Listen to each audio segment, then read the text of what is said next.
আসসালামু আলাইকুম সবাইকে welcome to my channel Bikrampur family. আশা করি সকলেই ভালো আছেন। আলহামদুলিল্লাহ আল্লাহ তাআলার রহমতে আমরাও কিন্তু ভালো আছি। আজ 26শে নভেম্বর, 11ই অগ্রহায়ণ। আর দেখতেই পারছেন হেমন্তকালের আর মাত্র কয়েকদিনই বাকি। পাখির কত সুন্দর কলরব, যদিও সকালবেলাতে এইরকম কলরব শুনেই কিন্তু আমার ঘুমটা ভাঙে। হেমন্তের শেষ আর শীতের আগমন কিছুদিন পরে কিন্তু ঘটবে। আর এই সময়টাকে কিন্তু আমার খুবই পছন্দ। আর সকালবেলা উঠলে কিন্তু হালকা একটা রোদ থাকে, মানে যেটাকে কিনা বলা যায় মিষ্টি একটা রোদ। মিষ্টি রোদের সাথে সাথে তো দেখা গিয়েছে যে হালকা একটু কুয়াশা থাকবে, হালকা একটু ঠান্ডা বাতাস থাকবে, এইটাই কিন্তু স্বাভাবিক।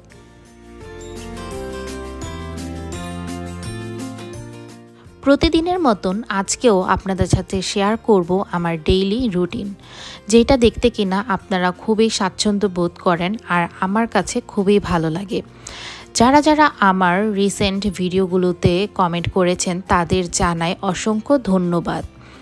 আসলে আপনাদের একটি মন্তব্য পড়ে যে এতটা ভালো লাগে যা বলে বোঝাতে পারবো না। আর এই তো সকালবেলা রান্নাঘরে চলে এসে পড়লাম। রান্নাঘরে আসার পর যে কাজটা করি সেটা হচ্ছে এই থালাবাটিগুলো গুছিয়ে নেওয়া, কারণ রাতের বেলা যেগুলো ধুয়ে আমি রাখি সেগুলো হচ্ছে জায়গা মতো রাখাটাই কিন্তু আমার প্রথম কাজ।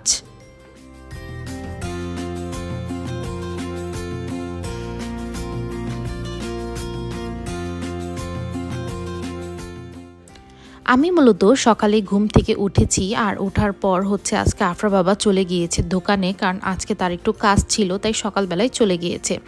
আর আমি মূলত আজকে যেটা করেছি সব কিছু আমি জোগাড় করে নিয়েছি। আজকে যা যা রান্না করব, আজকে মূলত রান্না করব হচ্ছে শাক, মাছ রান্না করব, কই মাছ তো দেখতেই পারছেন যে আমি কেটে ধুয়ে তারপর কিন্তু মশলা মাখিয়ে নিয়েছি।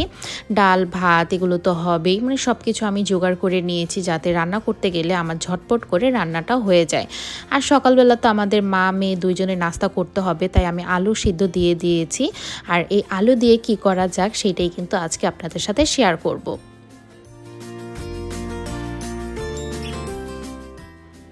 আজকে যেহেতু আমার সকালবেলা ঘুম থেকে ওঠা হয়েছে আর আমি পরবর্তীতে যে কাজগুলো করব যেমন রান্না, ওইটা তো আমি গুছিয়ে নিয়েছি।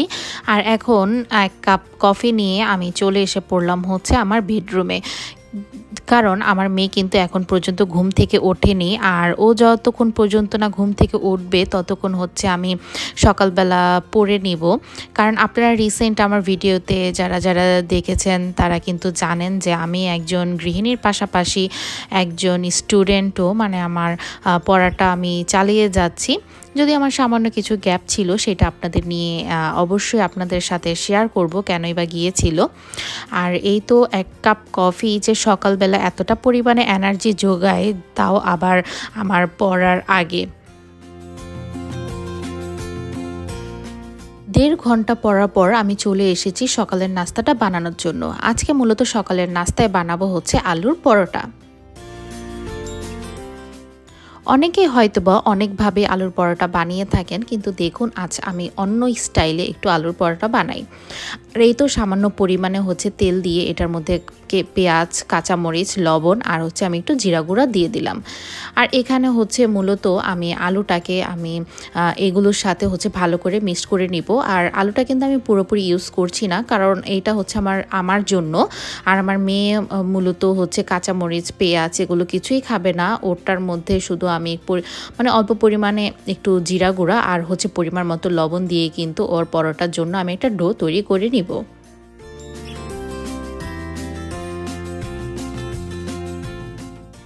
আমি যখনই বাসায় আলুর পরোটা বানাই না কেন আমি কিন্তু এইভাবে করে বানাই, কারণ এইভাবে করে বানালে হচ্ছে মানে আমার কাছে বেশ ভালো লাগে। আর আমার কাছে এটা কেন জানি সহজ মনে হয়, কারণ ভেতরে পুর দেওয়ার চাইতে কিন্তু আলুর সাথে একেবারে আটা মিক্সড করে তারপর মথে নিলে কিন্তু বানাতেও সুবিধা হয়, আবার সময় কিন্তু কম লাগে আর খেতেও কিন্তু অসাধারণ লাগে। দেখা গেছে যে আলুর একটা ফ্লেভার আসে আটার সাথে।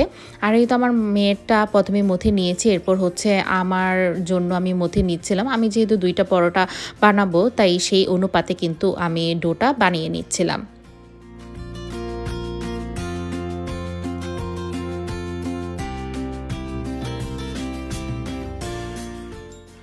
আলু আর আটা যদি একসাথে করে মথে নেওয়া হয় তাহলে কিন্তু ডোটা একেবারে পারফেক্টই হয়। আমি কিন্তু একটু শক্ত শক্ত করে ডোটা বানিয়ে নিয়েছিলাম, কারণ পরিমাণ মতন যতটুকু আটা লেগেছে ততটুকু কিন্তু দিয়েছিলাম। আর এই তো এখন একে একে হচ্ছে পরোটাগুলো বানিয়ে নিব। এই পরোটাগুলোর মধ্যে কিন্তু এক্সট্রাভাবে কোনো তেল লাগবে না, শুধু ভাজার সময় কিন্তু আমি তেল ব্যবহার করব।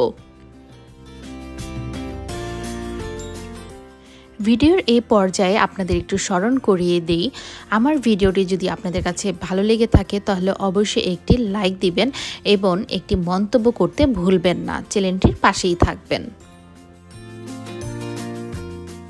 সকালের নাস্তাটা আমি রেডি করে নিয়েছি আর আমার মেয়েও কিন্তু উঠে পড়েছে। আর সকালে ঘুম থেকে ওঠার পর ও বলছিল, আম্মু আমিও তোমাকে সাহায্য করব। আমি বললাম আচ্ছা ঠিক আছে, সাহায্য করো। আর এই তো জানালার পর্দাগুলো কিন্তু আমি সরিয়ে নিয়েছিলাম, এতে করে হচ্ছে আলোতে আমার রুমটা কিন্তু দেখতেই পারছেন কতটা ঝকঝকা ফকফকা হয়ে গিয়েছে। আর এই তো বেডটাকে আমি গুছিয়ে নিয়েছিলাম, কারণ এই ঘরের বাহিরে আরও একটা রুম আছে, ডাইনিং আছে, সেগুলো কিন্তু আমি গুছিয়ে নিয়েছি। যেহেতু আমার মেয়ে ঘুমেছিল তাই কিন্তু আমি বেডটাকে তেমনভাবে গোছাতে পারিনি। আর এখন হচ্ছে আমি পুরো রুমটাকে গুছিয়ে নেব।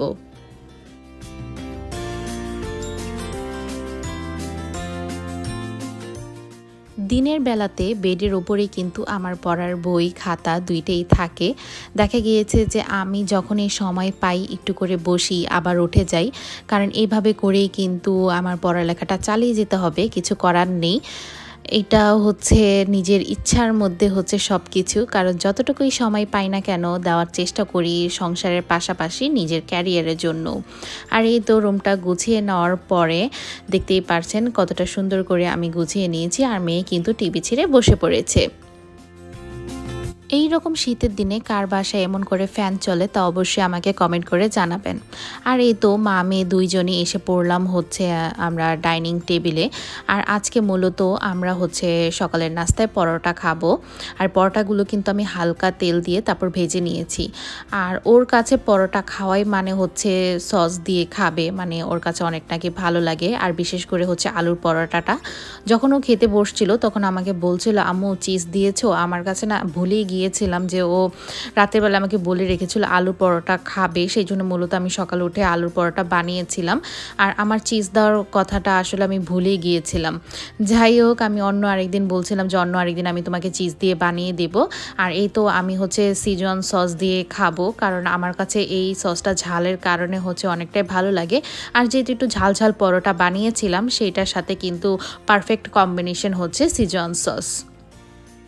এই সিজন সসটা কিন্তু ঘরে বানানো আমার নিজের হাতের। আর আপনারা আমার অন্য ভ্লগে দেখে নিতে পারেন, চাইলে আমি আপনাদের ডেসক্রিপশনে দিয়ে দিব। বেলা হয়ে যাচ্ছিল আর রান্নাঘরে চলে এসে আমি প্রথমে ভাতটা বসিয়ে দিয়েছি চুলায়। আর অন্যদিকে হচ্ছে আমি শাকটাকে একটু উনে নিব। আর এইটা নাকি ল্যাটাপেটা শাক, আপনাদের ওইখানে এই শাকটাকে মূলত কি বলে? এইটা হচ্ছে বিক্রমপুরের মানুষরা তেমন একটা খায় না, কিন্তু আমি যেহেতু সাভার থাকি, সাভারে এই শাকটা হচ্ছে অনেকটাই ফেমাস। আর এই শাকটাকে হচ্ছে এটা নাকি ল্যাটাপেটাই নামটা একটু অদ্ভুত হলেও কিন্তু আসলেই মানে খেতে শাকটা অনেক ভালো লাগে। আর অন্য চুলায় হচ্ছে আমি ডাল সিদ্ধ করে নিয়েছিলাম। প্রথমে সিদ্ধ করার পর হচ্ছে এটাকে ঘুটে নিয়ে তারপর কিন্তু পানি দিয়ে দিব। আজকে আমি পাতলা ডাল রান্না করব, যার কারণে হচ্ছে একটু পর্যাপ্ত পরিমাণে পানি দিয়ে দিলাম। এতে দিয়ে দিব হচ্ছে কাঁচামরিচ, পেঁয়াজ। আর প্রথমে আমি লবণ দিয়ে দিয়েছিলাম আর একটু মশলা দিয়ে কিন্তু এটাকে আমি সিদ্ধ করে নিয়েছিলাম। যাই হোক, এখন হচ্ছে ডালটা এক চুলায় হচ্ছে আমার জাল হবে আর অন্য চুলায় দেখতেই পারছেন আমার শাকটা কিন্তু একেবারে উনে গিয়েছে। আর এখন আমি বসিয়ে দিয়েছি হচ্ছে মাছটা রান্না করার জন্য। মাছটা আগে ভেজে নিব। আর আজকে যেহেতু কই মাছ রান্না করব, কই মাছটা ভুনা করব, মূলত ভেজেই ভুনা করব।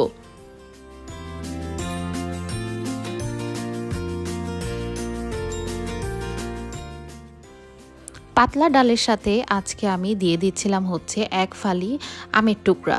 আর এটা হচ্ছে আমার ফ্রোজেন অবস্থায় ছিল, যেটাকে কিনা আমি বের করে দিয়ে দিলাম। আমি এক ফালি দিয়েছি কারণ আফরা বাবা তেমন একটা টক পছন্দ করে না।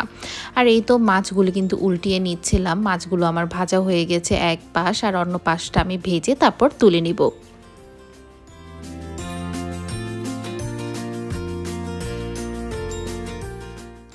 সাধারণত আমার ডেইলি রুটিন কিন্তু সেম থাকে না। যেমন একদিন দেখা গিয়েছে আমি সকালে রান্না করি, আবার দেখা গিয়েছে যে বিকালবেলা রান্না করি। এইভাবে কিন্তু আমার রুটিন চেঞ্জ হতে থাকে। কারণ আমি এক সময়ে হচ্ছে আফরা বাবা বাসায় আসে, অনেক সময় আসে না। এই কারণে হচ্ছে রুটিনটা মূলত চেঞ্জ হয়। আর এই তো ডালটাও কিন্তু আমি বাগার করে নিলাম হচ্ছে রসুন আর পেঁয়াজ দিয়ে। যেহেতু পাতলা ডাল আর একটু বাগার ভালোই লাগে। মূলত শীতের দিনে পাতলা ডালটা একটু কম খাওয়া হয়, কিন্তু আমার আজকে কেন জানি একটু পাতলা ডাল খেতে মন চাচ্ছিল, তাই রান্না করে ফেলা। আর এই তো ওই কড়াইতে আবার আমি বসিয়ে দিলাম। এটার মধ্যে হচ্ছে আমি শাকটাকে বাগার করে নেব। শাকটা কিন্তু আমি গুতিয়ে নিয়েছি সুন্দর করে, কারণ এটাকে গুতিয়ে নিয়ে এখন হচ্ছে একটা শুকনো মরিচ ভেজে নিয়েছিলাম, আর হচ্ছে পেঁয়াজ, কাঁচামরিচ, রসুন দিয়ে কিন্তু আমি ভালো করে ভাজা ভাজা করে নেব। আর আমি মাছটাও কিন্তু তুলে নিয়ে কিন্তু দেখতেই পারছেন যে কাঁচামরিচ পেঁয়াজ দিয়ে দিয়েছি। আমি যেহেতু দুই চুলা একসাথে করে কাজ করি, এতে করে হচ্ছে আমার কাজে তাড়াহুড়ো হলেও কিন্তু আমার কাজের সাশ্রয়ী হয়, মানে সময়টা কম লাগে, সেই দিক দিয়ে কিন্তু সময়টা অনেক অংশেই বেঁচে যায়। আর এই তো দেখতেই পাচ্ছেন মানে সুন্দর করে হচ্ছে যে পরিমাণে পানি থাকবে শাকের মধ্যে সেটা কিন্তু আমি শুকিয়ে নিয়ে তারপর বেড়ে নিয়েছি। আর এই তো মাছটা ভুনা করার জন্য আজকে হচ্ছে প্রথমে পেঁয়াজটা একটু বেশি পরিমাণে ভেজেছি, কারণ পেঁয়াজটা একটু বেশি পরিমাণে ভাজা ভাজা হলে দেখা গিয়েছে যে পরবর্তীতে পেঁয়াজটা আর তরকারির মধ্যে কিন্তু দেখা যাবে না, গলে যাবে, আর ঝোলটাও কিন্তু খেতে ভালোই লাগবে। আর এই তো সামান্য পরিমাণে আদা রসুন বাটা দিয়ে দিলাম। আর আদা রসুন আমি একসাথে করে রাখি। আর মশলাও যেমন হলুদ গুঁড়া, মরিচ গুঁড়া আর ধনে গুঁড়াও কিন্তু আমি একসাথে করে রাখি। আমি হচ্ছে মূলত তরকারিটা রান্না করার জন্য আজকে যে মশলাটা অনেকক্ষণ আমি কষিয়ে নিয়েছি, এরপর পানি দিয়ে দিয়েছিলাম। আর এখন হচ্ছে মাছ দিয়ে এই রকম একটা ঝোল এসে পড়েছে। আর এই পর্যায়ে আমি সামান্য পরিমাণে জিরা গুঁড়া দিয়ে দিলাম। আজকে মূলত আমার ছাক বাটাটা নেই, শেষ হয়ে গিয়েছে, তাই আজ সামান্য পরিমাণে জিরা গুঁড়া দিয়ে দিলাম। আর এই তো সবার শেষে হচ্ছে ধনেপাতা দিয়ে এখন নেড়েচেড়ে নামিয়ে নিব।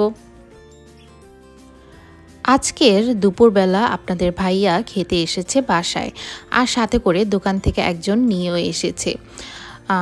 ওকেও আমি খেতে দিলাম, কারণ দুপুরবেলা যেহেতু এসেছে আমি যা যা রান্না করেছিলাম শাক, ডাল, মাছ সব দিয়ে দিলাম সামনে, মানে বেড়ে দিয়েছি, তারা হচ্ছে বেড়ে বেড়ে খাবে। আর আমি মূলত পরে খাবো, কারণ আমি আমার মেয়ের সাথে করে খাবো। আগে তো মেয়েকে খাওয়াবো, তারপর হচ্ছে আমি খাবো। যাই হোক, আজকের ভিডিওটি কিন্তু শেষ করছি এখানেই। ভিডিওটি আপনাদের কেমন লেগে থাকলো তো অবশ্যই কিন্তু কমেন্ট করে জানাতে ভুলবেন না। চ্যানেলটির পাশেই থাকবেন আর আমাদের জন্য দোয়া করবেন। এ পর্যন্ত সকলেই ভালো থাকবেন। আল্লাহ হাফেজ। আসসালামু আলাইকুম সবাইকে।